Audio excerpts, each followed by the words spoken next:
Trying to catch bigger trout can be frustrating at times, but what if it turned out the big trout were actually more predictable? Well, that certainly could be the case, and in this video, we're going to analyze the specific behaviors of big trout. So in order to do that, I set up my camera underwater in front of a group of large trout, and I was able to capture dozens of behaviors that we're going to analyze in this video. So I hope you enjoy it, and if you find this video entertaining and informative, click subscribe. So here I am down by the river, and you can see how clear this water is. It's just crystal clear, and I knew there were a bunch of trout here. Over to the left, there's some structure, and this fish was just sitting by the shore, kind of in a featureless area. But once I got the camera down there, it got spooked out and started moving over to where all those other fish are. You can barely see them on the left there, but it could see my shadow, I'm pretty sure. And I was splashing around making a bunch of noise.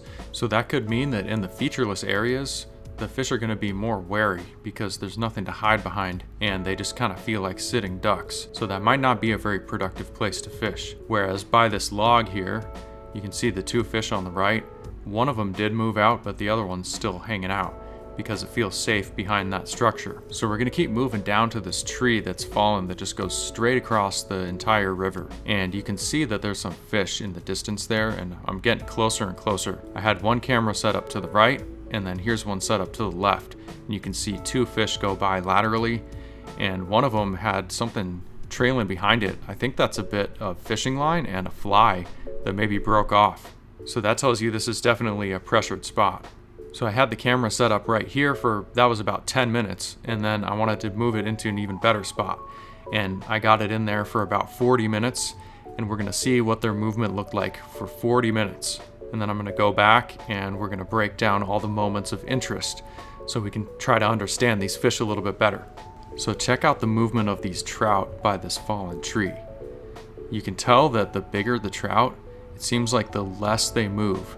And when they do move, they kind of go from spot to spot, and they always come back to their favorite spots.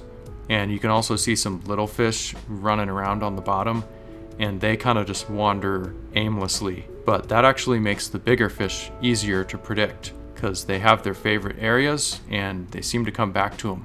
Also, if you want to watch any of this again, I've got timestamps in the description of this video. So let's analyze that footage a little bit, and we're going to start with the feeding patterns. So they're very predictable. They're actually really predictable. So right here, this guy just grabbed a little nymph coming by, and that was the largest item that I saw any of these fish eat. And you could see how small that was. So they're eating things that are almost like on a microscopic level.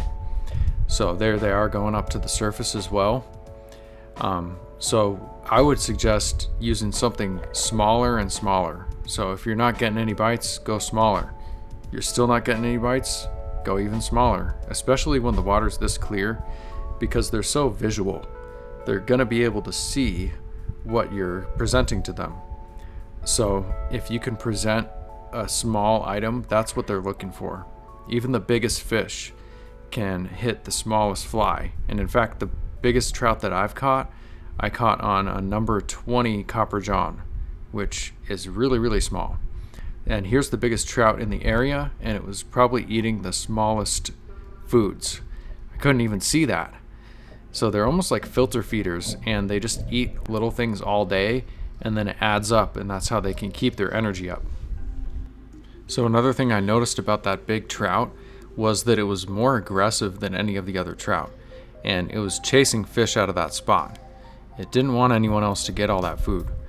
So they're pretty territorial, and that might be why if you got a spinner down low in front of that guy, I would imagine it would just crush it. So maybe that would be a good strategy for big fish as well, is a big flashy lure right in their face to get that aggression strike. Speaking of aggression, take your aggression out on that like button, or you can just tap it. Boop. Either way.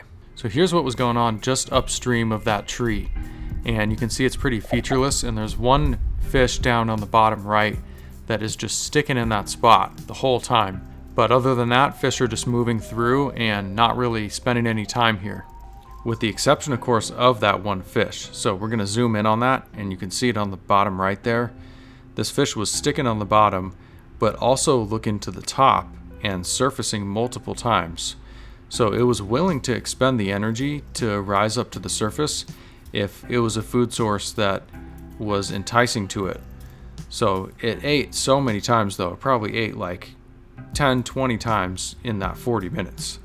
And it kept on still going up to the top, so it was kind of getting its energy from whatever it was eating at the bottom and then using that to go up and grab bigger stuff off the top. There it goes and surfaces once and surfaces again, and then you can see it on the other camera angle. It came right back to that same spot again. So I thought that was pretty interesting.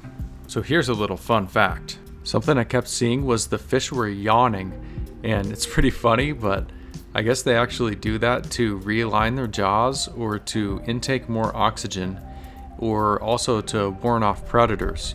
So they don't really do it the same way that people do, but fish do yawn.